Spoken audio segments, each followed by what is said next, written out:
আমি ইলিশ খাইছি না, আমি ফাঙ্গাস খাইছি। ওটা ফাঙ্গাস ওই খাও না, যেই হস্তা জাতীয় মাছ করা যায় না, ফাঙ্গাস মাছের জাতীয় মাছ করা যায় না, যেই হস্তা আমরা খাইতাম পারি, কারাও নয়। আমরা মুক্ত, তারা খাবন যা। কি খাওন যা? ফাঙ্গাস মামু ইলিশ মাছ খাইছেন নি আপনি?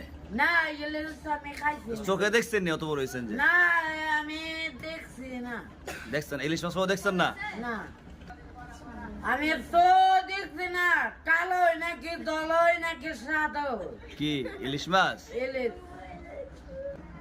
আমার তারা সম্ভব না। কাঁটাগুলো মাছ আমার দ্বারা সম্ভব না। দাম বেশি আর হাতে কাটা।